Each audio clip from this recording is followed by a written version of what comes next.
নমস্কার। লৌকিক অলৌকিক বাংলা চ্যানেলে সকল শ্রোতা বন্ধুকে স্বাগত জানিয়ে আজ আমরা একটা ভৌতিক গল্প শুনব। আগের দিন আমরা ঘটনা শুনেছিলাম, তো আজকে একটু গল্প শোনা যাক। কথা না বাড়িয়ে আগে আমরা গল্পটা শুনে নিই। হানিমুন, লিখেছেন নন্দিনী নাগ। বন্ধুরা, গল্পটা শুরু করছি। নিউ জলপাইগুড়ি স্টেশনে ট্রেনটা ঠিক সময়েই ঢুকেছিল। স্টেশনের বাইরে ট্যাক্সি স্ট্যান্ড থেকে গাড়ি ভাড়া করে দিয়া আর রুদ্র যখন রওনা হলো, ঘড়ির কাঁটা দুপুর 2টো ছুঁই ছুঁই। গাজলডোবা হয়ে গাড়ি ছুটল গরুবাথানের রাস্তা ধরে। এই পথে লাভা পৌঁছতে খুব বেশি হলেও ঘন্টা 2 লাগে, যদি না রাস্তায় মোমো খাওয়া, চা খাওয়া আর ছবি তোলার জন্য গাড়ি থামে। চা বাগান ঘেঁষে রাস্তা, অপূর্ব সুন্দর সব ফ্রেম। দিয়ার খুবই ইচ্ছে করছিল এমন সব জায়গায় গাড়ি থামিয়ে ছবি তুলতে। হানিমুনে এসে এরকম রোম্যান্টিক জায়গায় ছবি না তোলাটা ভয়ঙ্কর অপরাধ। কিন্তু রুদ্র কিছুতেই গাড়ি থামাতে দেয়নি। ওর একই কথা, ফেরার সময় যত ইচ্ছে ছবি তুলো, এখন দাঁড়ালে দেরি হয়ে যাবে। কথাটা অবশ্য ঠিক, ওদের গন্তব্য তো আর লাভা নয়। তা যদি হতো তবে পথে যত খুশি দেরি করা যেত, 1 ঘন্টা আগে পিছে পৌঁছানোতে কোনো ক্ষতি বৃদ্ধি হতো না। কিন্তু ওদের যেতে হবে নেওড়া ভ্যালি জঙ্গলের মধ্যে দিয়ে। ওখানেই বন দপ্তরের একটা রিসর্ট আগামী 2 দিন ওদের জন্য বুকিং আছে। তৃতীয় দিন ব্রেকফাস্ট করে ক্যাম্প ছেড়ে আবার ঘরে ফেরা। দিয়ার এক দিদি এই প্যাকেজটা বিয়েতে উপহার হিসেবে দিয়েছেন। নেওড়া ভ্যালি জঙ্গলের মধ্যে দিয়ে যে রাস্তা আছে, সেই রাস্তা ধরে পৌঁছানো যায় কোলাখাম নামে একটা ছোট পাহাড়ি গ্রামে।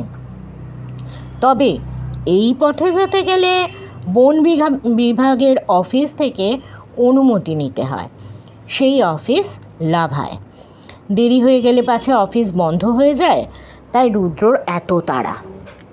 বন দপ্তরের অফিস থেকে এন্ট্রি টিকিট কাটা হয়ে যাওয়ার পর দিয়া বলল, টিকিট হাতে পেয়ে গেছো, আর তো চিন্তা নেই, এবার অন্তত 1 কাপ চা খেতে দাও। চায়ের তেষ্টা সকলেরই ছিল।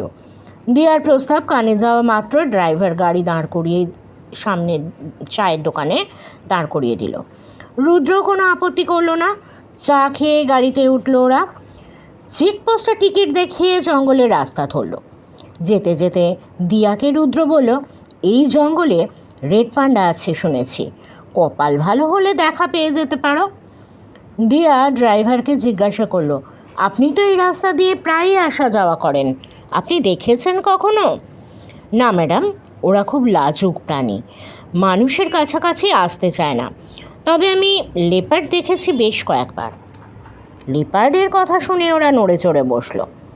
গল্প এগোতে লাগলো। রাস্তাও পাহাড়ে সন্ধ্যা নামে ঝুপ করে। এই পাহাড়ি পথে জঙ্গলের মধ্যে আলোর রঙও ততক্ষণে ফ্যাকাশে হতে শুরু করে দিয়েছিল। আঁকা বাঁকা পাহাড়ি পথ বেয়ে গাড়ি অনেকটা উঁচুতে উঠে পড়েছিল, ফলে ঠান্ডাটাও বেড়ে গিয়েছিল। সোয়েটারের পকেটে হাত দুটো ঢুকিয়ে রুদ্রর গা ঘেঁষে বসলো দিয়া। পড়ন্ত বেলার গোলাপি রঙা আলোতে দিয়াকে ভারী সুন্দর দেখাচ্ছিল। দিয়ার মুখের দিকে চোখ না সরিয়েই রুদ্র ড্রাইভার জিজ্ঞাসা করলো, আমাদের পৌঁছতে আর কতক্ষণ লাগবে? এই তো আর মিনিট 15, আর খানিকটা গেলেই বাঁ হাতে একটা রাস্তা ঢুকবে জঙ্গলের মধ্যে। ওই পথ ধরে খানিকটা গেলেই আপনাদের জঙ্গল ক্যাম্প। এই রাস্তাটা সোজা চলে গেছে কোলাখাম, ওখানে আমার দাদার ঘর। কোলাখাম যাওয়া আসার পথে ক্যাম্পে যাওয়ার রাস্তাটা দেখেছি, যদিও যাইনি কোনো দিন। আজও আপনাদের নামিয়ে দিয়ে কোলাখামেই চলে যাব। কাঁচা মাটির রাস্তা ঢুকে গিয়েছে। দেখা গেল রাস্তার মুখে কাঠের ফলকে লেখা, ওয়ে টু নেওড়া ভ্যালি জঙ্গল ক্যাম্প। গাড়ি পাথুরে রাস্তা ছেড়ে ওই মেঠো পথ ধরল। খুব বেশি দূর যেতে হলো না, পথের উপরেই দেখা মিলল রিসর্টের। এ তো দেখছি আগেকার দিনের দুর্গের মতো চেহারা। রাস্তা থেকে বেশ খানিকটা উঁচুতে একটা টিলার মতো জায়গায় রিসর্ট দেখে দিয়ার মুখ থেকে বেরিয়ে গেল কথাটা। জঙ্গলের মধ্যে তো, বন্যজন্তু যাতে না ঢুকতে পারে তাই বোধহয় একটু উঁচুতে বানিয়েছে। ওরে বাবা, এখানে লেপার টেপার চলে আসে নাকি দাদা? দিয়া ভয় পেয়ে ড্রাইভারকে জিজ্ঞাসা করলো। না ম্যাডাম, এই রাস্তায় অহরহ গাড়ি আসা যাওয়া করছে, এখানেও সব ভয় নেই। কথা বলতে বলতে ড্রাইভার গাড়ি উঠিয়ে দিয়েছিল টিলার উপরে, ক্যাম্পে ঢোকার মূল দরজার সামনে। তখন বিকেলের আলো একেবারে ফুরিয়ে গিয়েছে, আকাশে সামান্য একটু গোলাপি রঙের আলো অবশিষ্ট আছে। ক্যাম্পের ভেতরে তখনও কোনো রকম আলো জ্বালানো হয়নি দেখে গাড়ি থেকে নামতে ইতস্তত করছিল দিয়া। ওর মনোভাব আঁচ করে ড্রাইভার ছেলেটি বলল, আমি বরং আগে দেখে আসি, তারপর আপনারা নামবেন। পাথরের তৈরি 3 ধাপ সিঁড়ি পেরিয়ে ক্যাম্পে ঢোকার দরজা, সেটাও পাথর দিয়ে তৈরি। দিয়া ঠিকই বলেছে, যেন আগেকার দিনের রাজাদের দুর্গ। সেই দুর্গের দরজার কাছে গিয়ে ড্রাইভার ছেলেটা গলা তুলে বলল, ভেতরে কেউ আছেন? গেস্ট এসেছে। সঙ্গে সঙ্গে ভেতর থেকে সাড়া এলো, আসছি। যাক বাবা, লোকজন আছে তাহলে। আমি তো ভাবছিলাম এটা একটা পরিত্যক্ত বাড়ি, আমরা ভুল জায়গায় চলে এসেছি। দিদি যে কেন এমন একটা জায়গায় হানিমুনে পাঠালো আমাদের, দিয়া হাঁপ ছাড়ল। ততক্ষণে আকাশে আলো করে চাঁদ উঠেছে, পূর্ণিমার চাঁদ। সেই দিকে তাকিয়ে রুদ্র সম্মোহিত হয়ে গেল। ফিসফিসে গলায় দিয়াকে বলল, দিদি কেন পাঠিয়েছে জানো? ওই দেখো, পারফেক্ট মধুচন্দ্রিমা। এমন নিরিবিলি জায়গায় না এলে চাঁদের এই রূপ জানা হতো না। ঈষৎ কমলা রঙা চাঁদের দিকে তাকিয়ে দিয়ারও মনটা ভালো হয়ে গেল। ইতিমধ্যে কেয়ারটেকারকে সঙ্গে নিয়ে ড্রাইভার ছেলেটি ফিরে এসেছে গাড়ির কাছে। কেয়ারটেকারটি বয়স্ক হলেও টানটান চেহারা, হাঁটুর ওপর পরা ধুতি আর গায়ে ফতুয়ার ওপরে জড়ানো সুতির চাদর দেখে মনে হলো লোকটি স্থানীয়। তবে চাঁদের আলোয় ওর মুখের অজস্র গভীর বলিরেখার কাটাকুটি আর কুঁচকানো চামড়া দেখে দিয়ার মনে হলো লোকটা খুবই গরিব, অপুষ্টির কারণে বয়সের চাইতে বেশি বুড়িয়ে গেছে। লোকটাকে রুদ্র বলল, আমাদের তো আজ থেকে এখানে বুকিং আছে, আপনাদের ম্যানেজার কোথায়? ভেতরটা এত অন্ধকার কেন? আর আর কোনো গেস্ট নেই? একসঙ্গে এতগুলো প্রশ্ন শুনেও লোকটা বিন্দুমাত্র না ঘাবড়ে শান্ত গলায় জবাব দিল, আমাদের এখানে আজ সকাল থেকে ইলেকট্রিক্যাল লাইনে কিছু একটা গোলমাল হয়েছে। যত গেস্ট ছিল সবাইকে তাই অন্য এক জায়গায় নিয়ে যাওয়া হয়েছে। এখানে যারা কাজ করে তাদের সবাইকেও নিয়ে গিয়েছে। ওখানেও তো গেস্টদের দেখাশুনো করতে হবে, শুধু আমি এখানে আছি পাহারা দেওয়ার জন্য। কি বেয়াক্কেলে কাজ কারবার এদের। আমরা তাহলে এবার কি করব?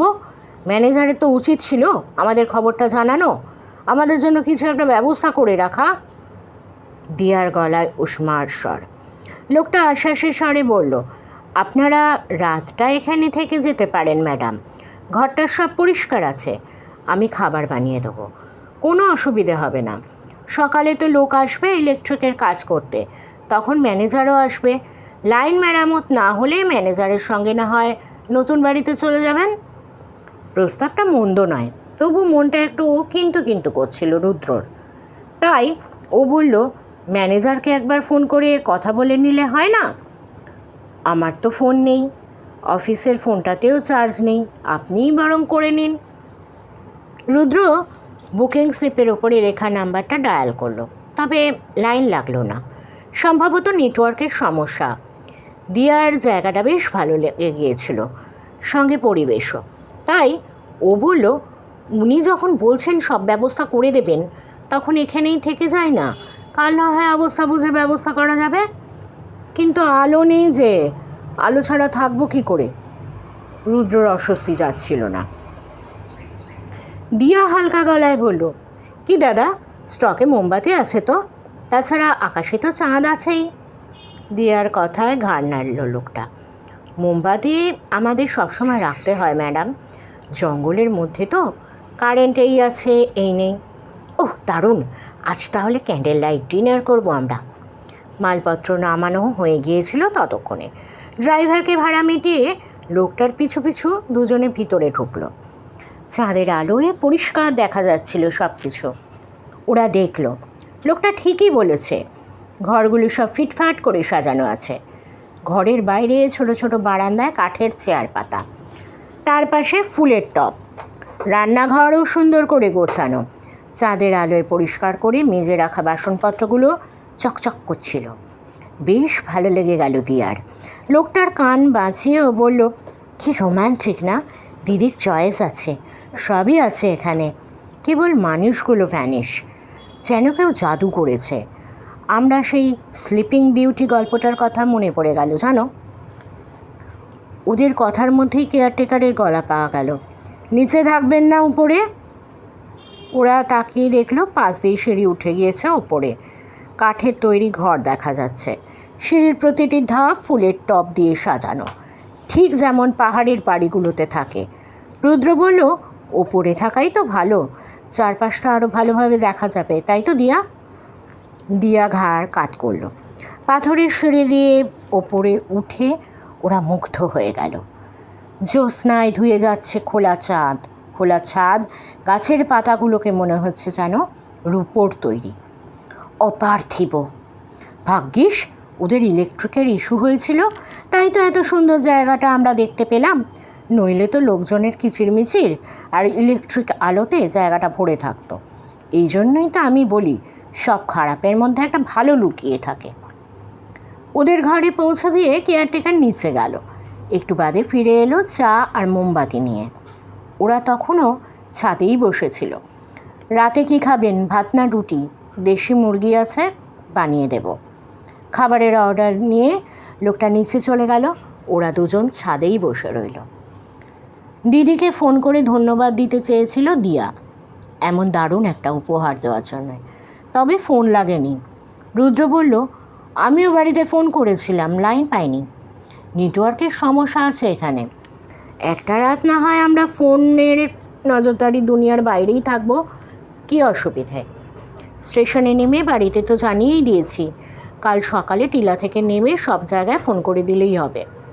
মধুচন্দ্রিমায় এসে কে আর বাইরের দুনিয়া নিয়ে মাথা ঘামায়, তাও আবার এমন রোম্যান্টিক পরিবেশে। দিয়াও ঘামালো না।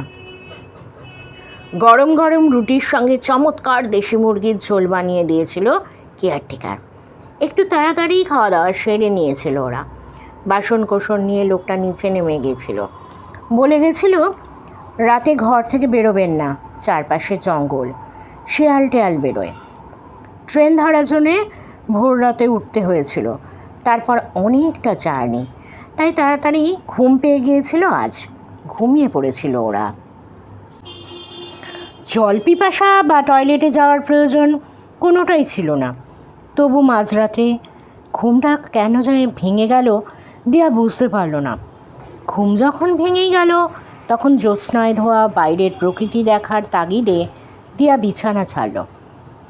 আজই এমন দৃশ্য দেখার শেষ সুযোগ, কাল হয়তো এখানে থাকাই হবে না। জানলার পর্দা সরিয়ে বাইরেটা দেখছিল দিয়া। হঠাৎই ও দেখতে পেল সিঁড়ি বেয়ে সামনের খোলা ছাদে উঠে এলো দুজন মানুষ। চাঁদের আলোতে পরিষ্কার দেখা যাচ্ছিল ওদের, একটি অল্প বয়সী ছেলে আর মেয়ে। তাহলে হয়তো আমরা আসার পরে ওরা এসেছে, আমাদের মতোই অবস্থা হয়েছে ওদেরও, দিয়া মনে মনে ভাবল। সঙ্গে মনে প্রশ্ন এলো, কত রাতে এসেছে ওরা?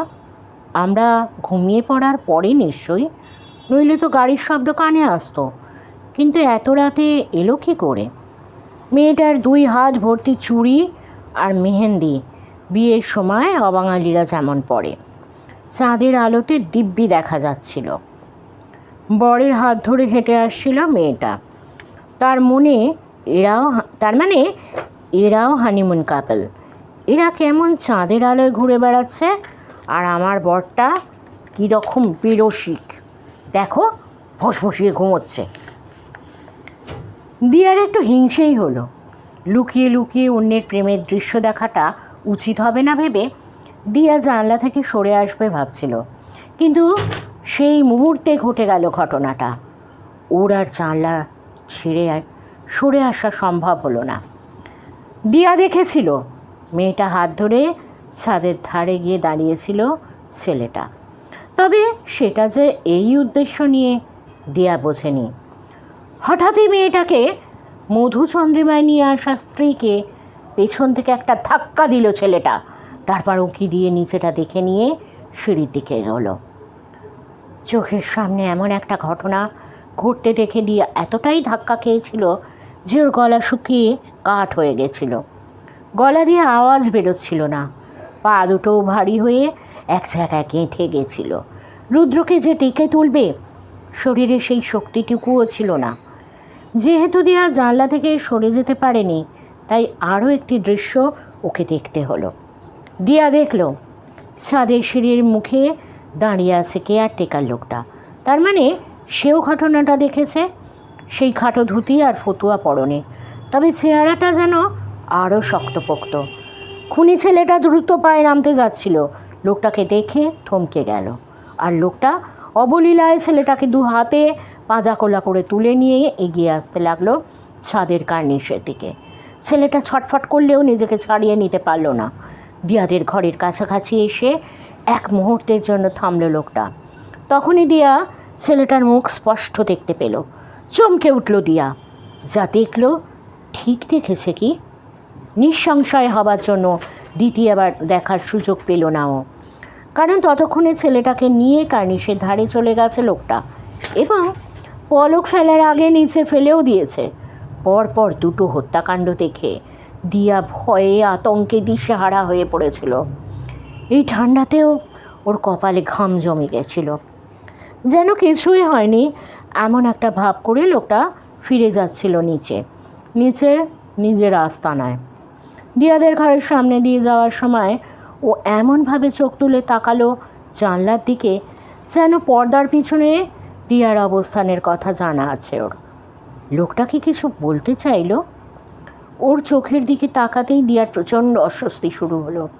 ওর অন্তর্ভেদী দৃষ্টি যেন এক্সরের মতো দিয়ার চোখ ফুঁড়ে ঢুকে পড়ল মগজের ভেতরে। দিয়ার স্নায়ু আর সহ্য করতে পারল না, জ্ঞান হারালো। খুব ভোরে সম্ব্রতর ঘুমটা ভাঙল অচেনা নাম্বার থেকে আসা ফোন কলে। ওরা যে প্রফেশনে তাতে এইসব হুজ্জতি সহ্য করতেই হয়। আধখোলা চোখে ফোনটা ধরল সম্ব্রত। হ্যালো, কে বলছেন? আমাকে চিনবেন না, আপনি নেওড়াভ্যালি জঙ্গল ক্যাম্পের ম্যানেজার বলছেন তো? হ্যাঁ বলছি। শুনুন না, আমার বোন আর ভগ্নিপতি গতকাল আপনাদের রিসর্টে উঠেছে। ওদের কাল থেকে কন্ট্যাক্ট করতে পারছি না। যতবারই ফোন করছি বলছে পরিষেবা সীমার বাইরে। বাড়িতে সবাই খুব চিন্তায় আছে, তাই বাধ্য হয়ে আপনাকে অসময়ে ফোন করলাম। ওদের একটু ফোনটা দেবেন? দাঁড়ান দেখছি। কী নাম বলুন তো আপনার বোন আর ভগ্নিপতির? রুম নাম্বার কত? রুম নাম্বার তো জানি না। রিসর্টে ওঠার পর থেকে ওদের সঙ্গে কথা হয়নি। শেষবার কথা হয়েছিল বিকেল 4টে নাগাদ। ওরা তখন লাভায় পৌঁছেছে বলেছিল। সম্ব্রতকে বাধ্য হয়ে বিছানা ছাড়তে হলো। যে নাম দুটো টেলিফোনের ও প্রান্তে বলল, রেজিস্টার দেখে তাদের রুম নাম্বার বার করতে হবে। বারবার বলা সত্ত্বেও ও প্রান্তে ফোন ছাড়ল না। অগত্যা ফোন কানে নিয়েই রেজিস্টারের পাতা উল্টালো সম্ব্রত। ম্যাডাম, এরা কাল চেক ইন করেননি এখানে? কিন্তু ওদের তো ওঠার কথা ছিল। আমি নিজে ওদের জন্য বুকিং করেছিলাম। বুকিং শো করছে কিন্তু ওরা আসেননি, কোনো এন্ট্রি নেই। তাহলে হানিমুনে গিয়ে কোথায় হারিয়ে গেল ওরা? উৎকণ্ঠায় গলার স্বর বুঝে এলো টেলিফোনের অপর প্রান্তে থাকা মহিলাটির। হানিমুন কাপল তো, হয়তো বেটার কোনো জায়গা পেয়ে কাল সেখানে উঠে গেছে, আজ এখানে আসবে। আপনি টেনশন করবেন না ম্যাডাম, আমি দেখছি। মহিলাকে আশ্বস্ত করে ফোনটা রাখলো সম্ব্রত, কিন্তু নিজে নিশ্চিন্তে আর বিছানায় যেতে পারল না। ওর মনে একটা সম্ভাবনা উঁকি দিচ্ছে, সেই সঙ্গে আশঙ্কাও। তাড়াতাড়ি গিয়ে ঘুম ভাঙালো সুরজের। তাড়াতাড়ি গাড়ি বের করো সুরজ, বেরোতে হবে। কি হয়েছে? কোথায় যেতে হবে? ধর্মর করে উঠে বসলো সুরজ নামের অল্প বয়সী স্থানীয় ছেলেটি। এই রিসর্টের গাড়ি ওই চালায়। পুরনো বাড়ি। নামটা শুনে আর কোনো প্রশ্ন করল না সুরজ, কারণ ও আন্দাজ করতে পারছে কী হতে পারে। চটপট গাড়ি বের করে বেরোলো দুজনে। মাত্র 7-8 মাস হলো নেওড়া ভ্যালি নেচার ক্যাম্প জায়গা বদলেছে। আগের ঠিকানাটা তাই স্টাফরা পুরনো বাড়ি বলে পরিচয় দেয়। এখানকার যে বিল্ডিং তার চাইতে আগেরটা অনেক বেশি ভালো ছিল, লোকেশনটাও ছিল দুর্দান্ত। কিন্তু ওই বাড়িতে বছরখানেক আগে একটা দুর্ঘটনা ঘটেছিল। হানিমুনে আসা এক যুগল ছাদ থেকে লাফ মেরে সুইসাইড করেছিল। তারপর থেকেই বাড়িটাতে থাকতে সবার ভয় লাগতো। গেস্ট আসাও অনেক কমে গিয়েছিল। সেই জন্য কর্মচারীদের চাপে কর্তৃপক্ষ খুব দ্রুততার সঙ্গে ঠিকানা বদল করতে বাধ্য হয়। নতুন ক্যাম্পে এখন সবই কাঠের ঘর আর টেন্ট, পাকা ঘর পরে ধীরে সুস্থে বানানো হবে। এই সমস্তই অবশ্য সম্ব্রত শোনা কথা। ও তখনও এখানে আসেনি।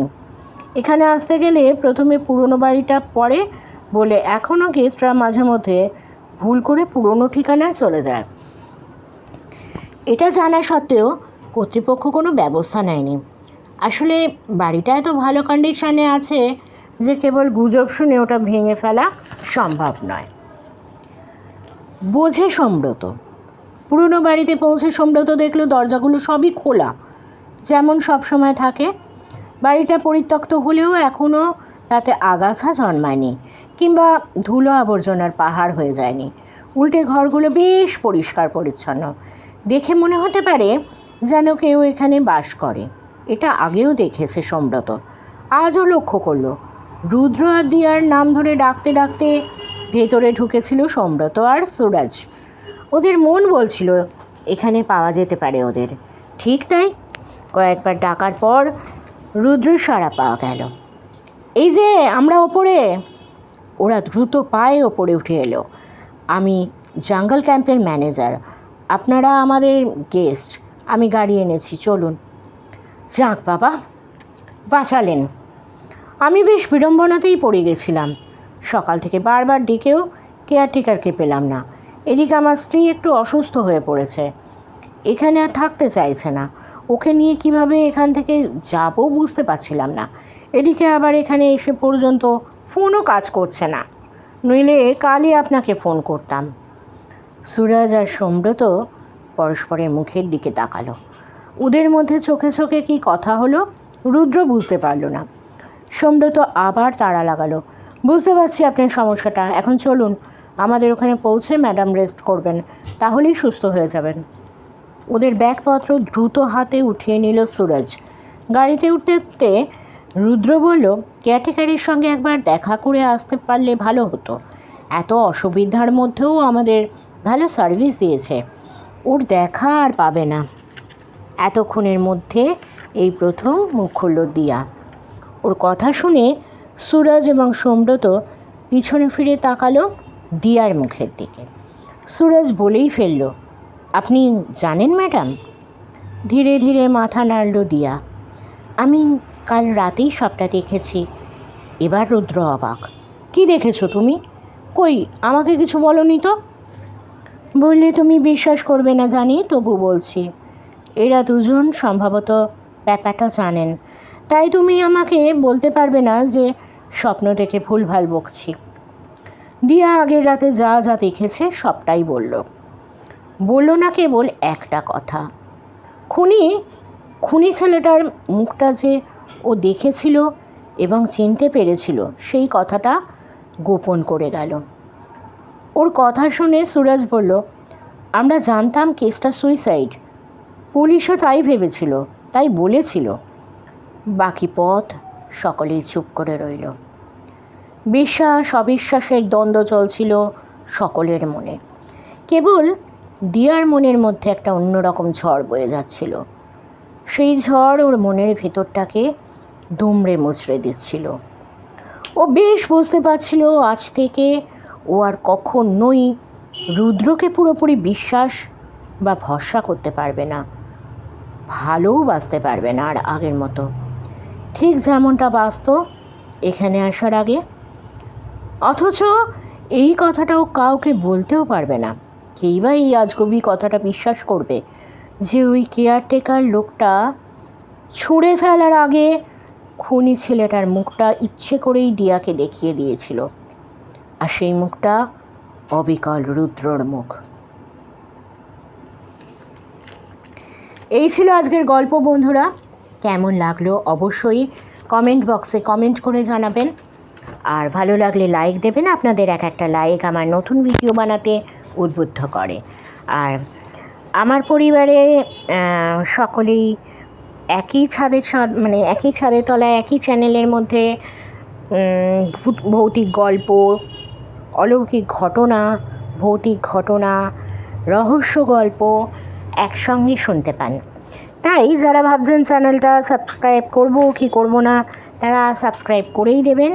অল বাটনটা প্রেস করতে একদম ভুলবেন না, যাতে সমস্ত নোটিফিকেশান সবার আগে আপনাদের কাছে পৌঁছে যায়। আর হ্যাঁ আর একটা কথা, প্রতিবারের মতো সেটা আবার বলতে ভুলে যাচ্ছিলাম, সরি বন্ধুরা। আপনাদের জীবনে যদি এমন কিছু ঘটে থাকে, কোনো অলৌকিক ঘটনা বা দৈবিক ঘটনা, অবশ্যই আমাকে শেয়ার করবেন। ডেসক্রিপশন বক্সে মেল আইডিটা দেওয়া আছে। আর যারা ভয়েস রেকর্ড করে পাঠাতে চান তাদের জন্যে হোয়াটসঅ্যাপ নাম্বার দেওয়া আছে, ওখানে আপনারা ঘটনা, গল্প যা খুশি ভয়েস রেকর্ড করে পাঠাতে পারবেন। আজ আর কথা না বাড়িয়ে শুভরাত্রি জানিয়ে বিদায় নিচ্ছি। আমি সুদেষ্ণা। সকলে ভালো থাকুন, শুনতে থাকুন, সুস্থ থাকুন এবং সঙ্গে থাকুন। নমস্কার।